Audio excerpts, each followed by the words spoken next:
کتنی بڑی بات ارشاد فرمائی، فرمایا لا تقنطوا من رحمت اللہ، تم نے میری رحمت سے نا امید نہیں ہونا۔ اللہ کی رحمت سے نا مالک کیا ملے گا؟ فرمایا ان اللہ یغفر الذنوب جمیعا، اللہ سارے گناہ معاف فرما دے گا۔ تو جن لوگوں کو اللہ کی رحمت پر نبی کریم علیہ السلام تشریف فرما ہے، امام غزالی نے لکھا ایک بدو آ گیا، دیہاتی سادہ آدمی، سادے بندے بھی سادے ہوتے ہیں، ان کا بھی اپنا طرز زندگی ہوتا ہے۔ تو بدو آ گیا، سادہ آدمی تھا، آتے ہی السلام علیکم لے کے نا تو کوئی بات ہی نہیں کی، سیدھا سیدھا ہی کہتا یا رسول اللہ صلی اللہ علیہ وسلم یہ بتائیں قیامت کے دن حساب کس نے لینا ہے؟ حضور فرمانے لگے بھائی یہ تو بڑی صاف سی اور مختصر سی اور سادہ سی بات ہے، حساب تو اللہ تعالیٰ نے لینا ہے۔ اب اس نے جو لفظ کہے اللہ کے حبیب کی آنکھوں میں آنسو آ گئے، کہنے لگے اگر اللہ نے حساب لینا ہے پھر انشاءاللہ کرم ہی ہوگا۔ تو حضور فرمانے لگے تمہیں یہ امید کس طرح ہے؟ تو عرض کرنے لگے یا رسول اللہ کریم جب غالب آتا ہے تو معاف ہی کرتا ہے۔ جب کریم کا غلبہ ہوتا ہے نا، کریم بندہ جب کسی پہ قبضہ کر لے تو پھر معاف کرتا ہے، تو اللہ تو سب سے بڑا مہربان ہے۔ وہ بات کی اور اگلا جملہ ہی کوئی نہیں کہا، وہ چلے گئے۔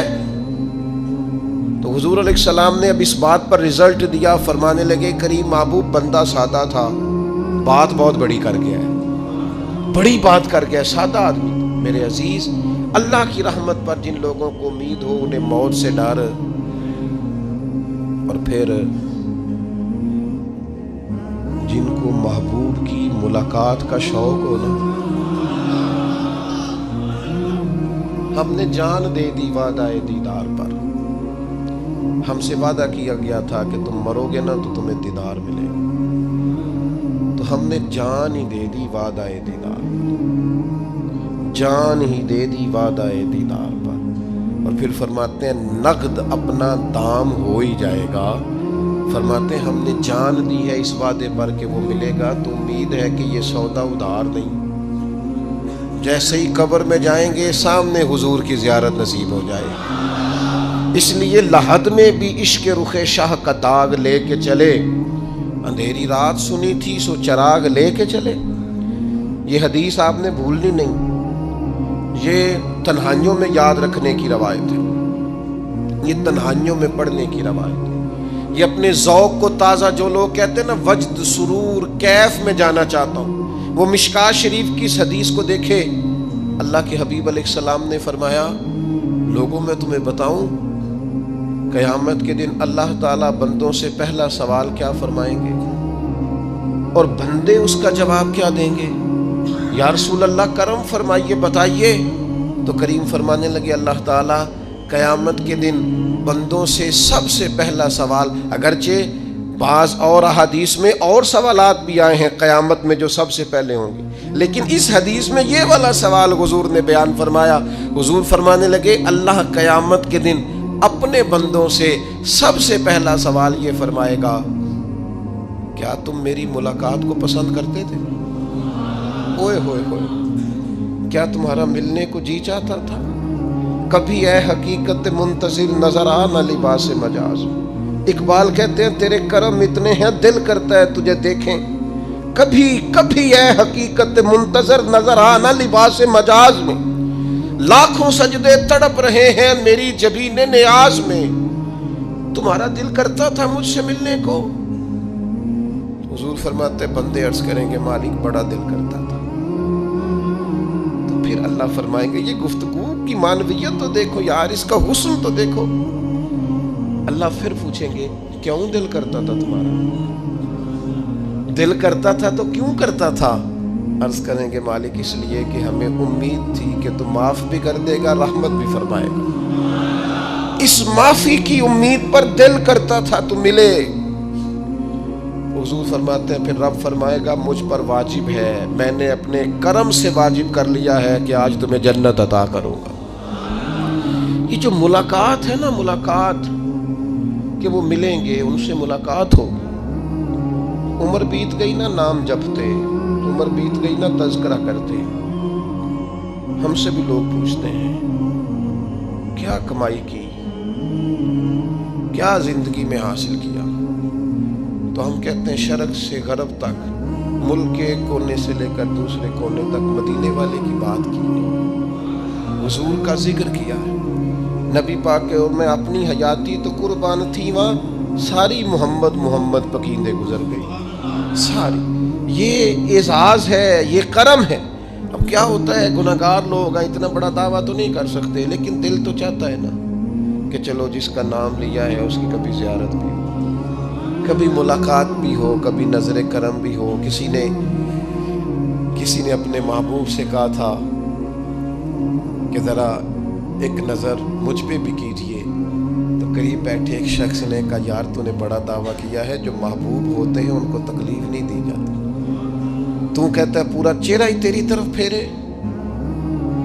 تو پھر اس نے اس درویش سے پوچھا کہ میں بھلا پھر کیا کروں، میرا دل تو میرا بھی کرتا ہے نا، چلو یہ تو آپ کی بات ٹھیک ہے کہ اب میں محبوب سے کہوں کہ اتنی تکلیف کرے کہ میری طرف پورا رخ پھیرے تو ٹھیک نہیں، تو پھر بتائیں میں کیا کروں؟ تو اس نے کہا ان راہوں میں کھڑا ہو جا جن راہوں کی طرف وہ کریم دیکھتا ہے۔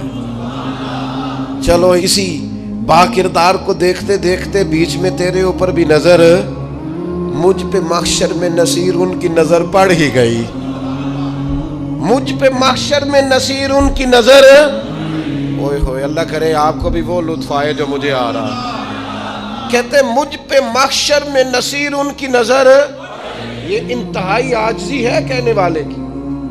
اس نے بالکل اپنے آپ کو ختم کر کے کہا کہ میں قابل تو نہیں تھا، اور میں پھر تکلیف دیتا کہ میری طرف دیکھیں، اسپیشل میرے لیے وقت نکالیں۔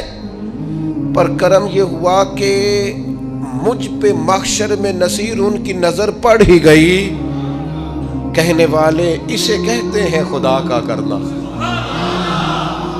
کہنے والے اسے کہتے ہیں خدا کا کرنا۔ اللہ نے کیا کہ نظر مجھ پر پڑ ہی گئی، اور جب پھر پڑ گئی تو تیری ایک نظر کا کمال ہے اور میری زندگی کا سوال ہے۔ بس جب پڑ گئی تو سو پھر پڑ گئی۔ موت سے وہ بندہ کبھی نہیں ڈرتا جسے ملاقات کا شوق ہو، ملنا چاہے داتا علی اجویری سے اور موت سے ڈرے، ملنا چاہے حضرت غوث پاک جیلانی سے اور پھر موت سے ڈرے۔ زندگی گزری ہو علی علی کرتے پھر موت سے ڈرے، عمر بھر سیدنا عثمان غنی کی سخاوت کی بات کی ہو اور پھر جنت میں جا کے ان سے ملنے کا شوق پیدا نہ کرے، ساری زندگی سیدنا فاروق کا عدل بیان کیا ہو، ساری زندگی ان کے انصاف کا تذکرہ کیا ہو، پوری امت کو بتایا ہو کہ اگر جینا چاہتے ہو تو عمر کے رستوں پر چلو، اور پھر یہ موت سے ڈرے اور مر کے جناب فاروق اعظم کی زیارت کو پسند نہ کرے۔ جسے صدیق کی وفائیں یاد ہو، جنہیں جناب ابو بکر صدیق کا عشق یاد ہو، وہ پھر ان کی زیارت نہ کرنا چاہے اور ساری عمر حضور کی نعت پڑھی ہو۔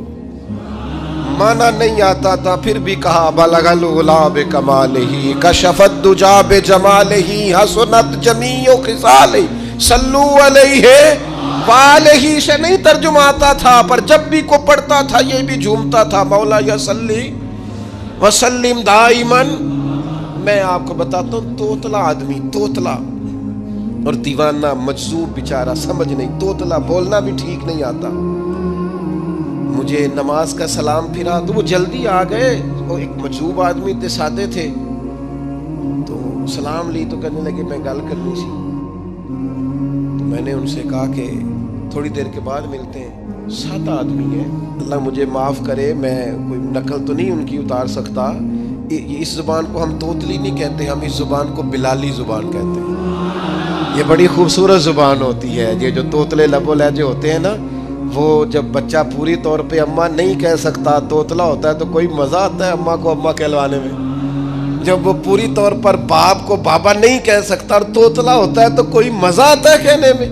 وہ جب دادی نانی دادا کہتا ہے تو دادے کا دل کرتا ہے یہ 100 بار کہے، چونکہ اسے کہنا نہیں نہ آتا، لیکن اس توتلاہٹ میں جو اس کو لطف آتا ہے۔ مجھے بڑے لوگ آ کے شعر سناتے ہیں، میں نے بڑے خوشگلو نعت خوانوں سے زندگی میں سنا ہے، وہ صاحب میرے پاس آئے اور میں نے کہا بعد میں ملیں گے، تو سادہ آدمی ہے، مجذوب ہے، پورا شعور نہیں رکھتا، مجھے کہنے لگا مصطفیٰ جان رحمت کے بعد، مصطفیٰ جان رحمت پہ لاکھوں سلام کے بعد، یعنی معنی یہ تھا کہ سلام کے بعد، تو اب بڑے بڑے سریلے بندوں سے بھی بندہ سنتا ہے میرا دل کرے، اور میں نے جان بوجھ کے ان سے کہا دوبارہ کیا جائے ذرا، کیونکہ توتلے تھے نا. میں نے کہا تو کہنے لگے مصطفیٰ جان رحمت پہ لاکھوں سلام کے بعد او میرے عزیز یاد رکھو ساری زندگی حضور کی نعتیں پڑھی، نبی پاک کے تذکرے سنے، اب موت سے ڈر جائیں؟ حالانکہ موت تو ایک پل ہے، پل سے گزریں گے تو سامنے اللہ کا دیدار بھی ہوگا، مدینے والے کی زیارت بھی نصیب ہوگی. تو زیارت ہوگی اور ہر نظر کانپ اٹھے کہ محشر کے دن خوف سے ہر کلیجہ دہل جائے گا، اوڑھ کر کالا جبہ وہ آ جائیں گے اور سارے محشر کا نقشہ بدل جائے گا. یہ موت کا خوف نکالنے والی چیزیں ہیں، ڈر. اچھا مجھے ایک بات بتائیں، یہ میں امید کی بات کرنے لگا ہوں، چلیں اب یہ بات تو مشکل ہے پر کرنی پڑے گی، مجبوری ہے. کبھی کبھی ابا جی سے مار بھی پڑ جاتی ہے بندے کو، گھر میں کوئی 2-4 لگ بھی جاتی ہیں، تو اس وقت نا جو سب سے بڑا سہارا کسی کو نصیب ہوتا ہے وہ یہ ہوتا ہے کہ اللہ کرے اماں گھر میں موجود ہو. اور میں نے دیہاتوں میں کئی مائیں ایسی دیکھی ہیں جو بیٹے کے حصوں کی مار کھاتی ہیں. ابا نے ڈنڈا لے لیا ہے بیٹے کی غلطی پہ، اب اماں بیچاری سامنے ہو گئی ہے، 2-4 اس نے بھی کھا لی.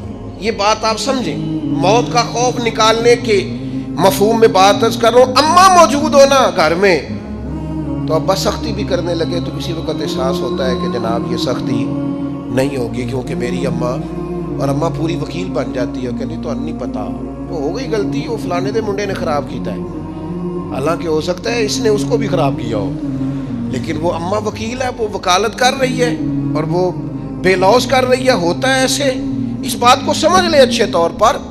موت کا خوف نہیں، ڈر نہیں، اس لیے کہ گھر میں ماں موجود ہو تو باپ کا ڈر نہیں ہوتا.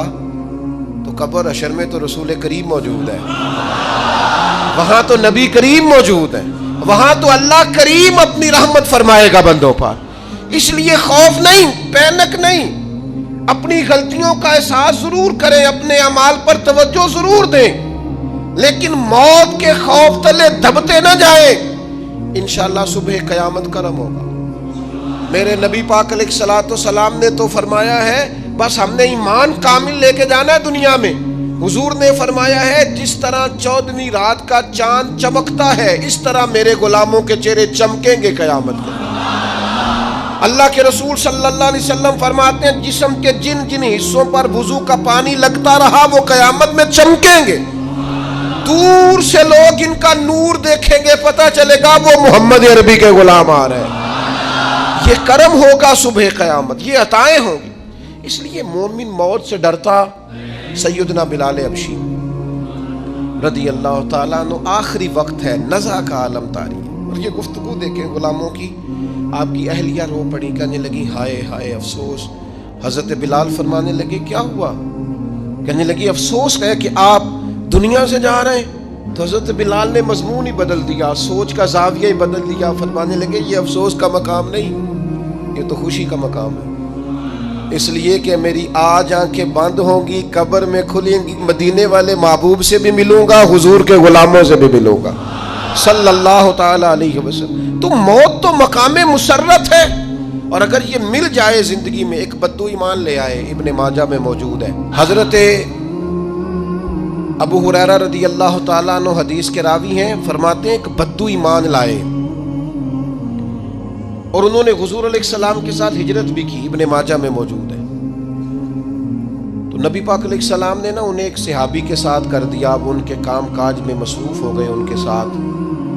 تو حضور علیہ السلام نے نا ایک جگہ سے مال غنیمت آیا، تو طریقہ مبارکہ یہ تھا کہ مال غنیمت میں سب کو حصہ دیا جاتا تھا. اگرچہ وہ جہاد پہ نہیں گئے لیکن حضور نے انہیں بھی حصہ دیا. تو وہ صحابی تو رو پڑے، عرض کرنے لگے حضور میں اس کے لیے تو ایمان نہیں لایا تھا. حضور نے فرمایا پھر بتائیے، گرچہ حضور جانتے ہیں کس لیے لائے تھے. عرض کی حضور میں تو اس لیے ایمان لایا تھا کہ میں رب کی راہ میں لڑوں گا اور میں اپنی جان پیش کروں گا. میں شہادت کے لیے ایمان لایا تھا، مجھے یہ مال دولت نہیں چاہیے. تھوڑی ہی دیر گزری کہ ایک اور مارکے کا اعلان ہو گیا، جنگ کا اعلان ہو گیا. حضور نے فرمایا چلو. وہ گئے اور چند ہی لمحے گزرے کہ وہ میدان میں اترے اور پھر شہید ہو گئے. صحابہ کرام ان کی مقدس لاش مبارک کو اٹھا کے محبوب کے قدموں میں لائے تو نبی کریم نے کیا خوبصورت بات ارشاد فرمائی. حضور فرمانے لگے دیکھو اس نے اللہ کی تصدیق کی ہے تو رب نے بھی اس کی تصدیق فرما دی. اور پھر یہ دو جملے محبوب کہتے کہتے اٹھے اور پھر حضور نے اپنا جبہ مبارک اتارا اور اتار کے فرمایا اس بندے کو نہ اس جبے میں کفن دے دو, اس میں اسے کفن دو, اس لیے کہ تو شہادت کے لیے ایمان لایا, موت کی آنکھوں میں آنکھیں ڈال کے جیا, اپنی زندگی کمزور نہ گزاری. مسلمانوں پہ کافر کا رعب طاری ہو گیا ہے. ایک تو ہوتا ہے نا کہ کوئی مدد کرنا, کوئی آگے بڑھنا, فلسطین کا نام تک نہیں لے رہے حکمران زبان سے, ذکر تک نہیں کر رہے, چینل ذکر نہیں کر رہے. اتنا رعب, اتنا کفر کا خوف, صرف اس لیے کہ ہمیں موت کا ڈر ہے. مر جائیں گے تو بستر پہ نہیں مریں گے, بیماریوں سے نہیں مر جاتے لوگ. خدا کے بندو اپنی زندگی میں اتنا خوف اگر موت کا پیدا کر لو گے. حضرت سعید ابن جبیر رضی اللہ تعالیٰ عنہ بہت بڑے فقیہ تھے. حجاج بن یوسف نے بلایا اور کہنے لگا میں تمہیں موت دینے لگا ہوں, مار دوں گا تمہیں. بڑا ظالم آدمی تھا, بڑے لوگ اس نے قتل کیے تھے. حضرت سعید رضی اللہ تعالیٰ عنہ مسکرا پڑے اور غصے میں آیا, کہنے لگا کیوں ہنستے ہو؟ فرمانے لگے تو بڑا بیوقوف ہے, تجھے کس نے کہا زندگی اور موت تیرے ہاتھ میں, یہ تو تب آئے گی جب میرا رب چاہے. کہنے لگا لے جاؤ ان کو اور جا کے قتل کر دو. تو وہ جب جلاد لے جا رہے تھے تو آپ اور کھل کے مسکرائے, ہنسے. یہ آپ کی طاقت ہے کہ موت کو دیکھ کے مسکراہٹ ہو, لبوں پہ تبسم رقصہ ہو, مسکرائے. جب آپ مسکرا رہے تھے تو اس کو اور غصہ آیا, واپس بلایا. کہنے لگا مسکراتے کیوں ہو؟ فرمانے لگے تیری جرت پہ مسکرا رہا ہوں اور اس بات پہ مسکرا رہا ہوں کہ رب کتنا بے نیاز ہے, تیرے جیسے لوگوں کو بھی مہلت دے رکھی ہے. کتنا بے نیاز ہے, تیرے جیسے لوگوں کو مہلت. اور غصے, کہنے لگا میرے سامنے قتل کرو. حضرت سعید ابن جبیر رضی اللہ تعالیٰ عنہ نے منہ کعبے کی طرف کر کے پڑھنا شروع کیا, انی وجہت وجہی للذی فطر السماوات والارض حنیفا وما انا من المشرکین. آپ یہ پڑھ رہے تھے تو کہنے لگا اس کا منہ کعبے سے پھیر دو. کعبے سے منہ پھیرا تو آپ فرمانے لگے تو بڑا ہی بیوقوف ہے, میرا رب کو صرف کعبے کی طرف مقید ہے, وَلِلَّهِ الْمَشْرِقُ وَالْمَغْرِبُ فَأَيْنَمَا تُوَلُّوا فَثَمَّ وَجْهُ اللَّهِ. چہرہ پھیر دیا جب اس نے تو آپ فرمانے لگے مشرق بھی اللہ کا, مغرب بھی اللہ کا. اور اللہ فرماتا ہے تم جدھر بھی منہ کرو ادھر ہی اللہ کی رحمت ہے. یہ پڑھا تو اب اس نے لٹایا, اور جب وہ آپ کو قتل کر رہا تھا تو حضرت سعید ابن جبیر کی ایک زوردار آواز گونجی. فرمایا یاد رکھنا مجھے اسی طرح قتل کرنا جس طرح تم خود قیامت میں قتل ہونا پسند کرتے ہو. میرا آخرت پر یقین کامل ہے, محشر میں عدالت لگے گی, میں تمہیں قتل کروں گا میں. حضرت سعید ابن جبیر کی وہ جرت تھی کہ دربار سارا لرز گیا حجاج کا. حضرت سعید ابن جبیر رضی اللہ تعالیٰ عنہ کہنے لگے اللہ اسے میرے بعد کسی پر مسلط نہ کرنا, میرا قتل آخری ہو, میرے بعد نہ ہو. ڈر گئے لوگ, سہم گئے. اور وہ جو جلاد آپ کو قتل کر رہا تھا اس کے بھی ہاتھ کانپ رہے تھے. اتنی جرت, موت کا ایک منٹ کے لیے خوف نہیں.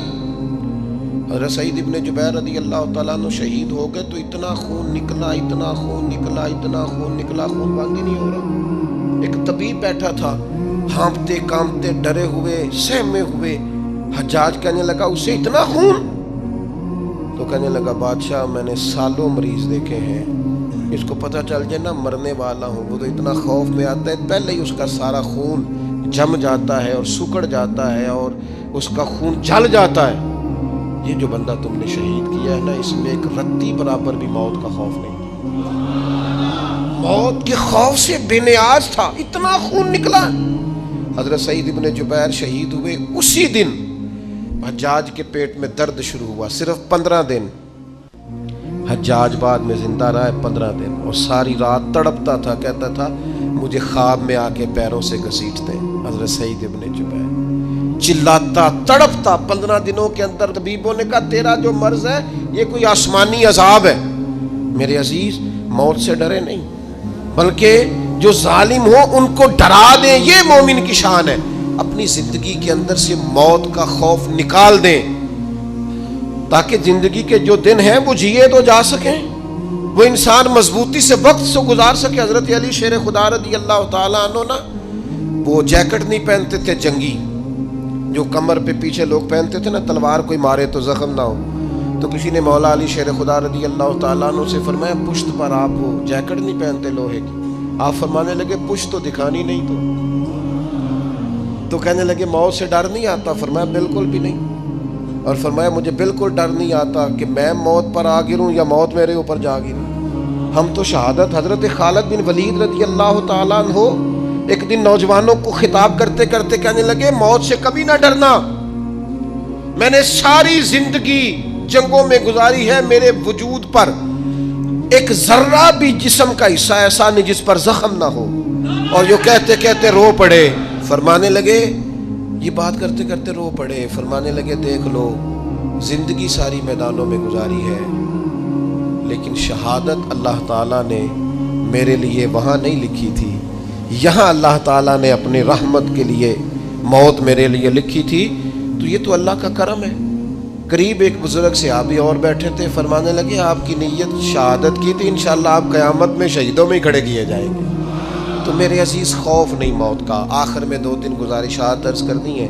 ایک تو میری آپ سے گزارش ہے، جنہوں نے ابھی تک قرآن مجید کی تلاوت شروع نہیں کی، وہ ابھی سے آج سے 10 منٹ ٹائم ہو تو مسجد میں بیٹھ کے ایک رکوع پڑھ کے جائیں، قرآن مجید نہیں چھوڑنا۔ رمضان کا تعارف یہ ہے کہ شہر رمضان الذی انزل فیہ القرآن، تو قرآن مجید سے دلچسپی۔ دوسری میری گزارش ہے راشن بانٹنے والوں سے بھی کہ مہربانی کریں لائنوں میں لگانا چھوڑ دیں، اور لینے والوں سے بھی میری عرض ہے کہ اللہ تعالیٰ سارا سال عطا کرتا ہے، 3-4 ہزار کے لیے کیوں اپنے آپ کو آپ تکلیف میں ڈالتے ہیں؟ سارا سال اللہ دیتا ہے۔ اور پھر میری آپ سے یہ بھی اپیل ہوگی کہ طبیعتوں میں حلم پیدا کریں، بردباری پیدا کریں، یہ بڑی ضروری چیز ہے۔ مثبت سوچیں لائیں، روزہ ہماری تربیت کرتا ہے۔ اور پھر آپ سے یہ بھی اپیل کروں گا رمضان شریف کی مقدس گھڑیوں میں صرف اپنے لیے نہیں سوچے، امت کے لیے سوچیں، بالخصوص فلسطین کے مسلمانوں کے لیے کم از کم دعا مومن کا ہتھیار ہے، وہ تو جم کے کریں اللہ کے حضور۔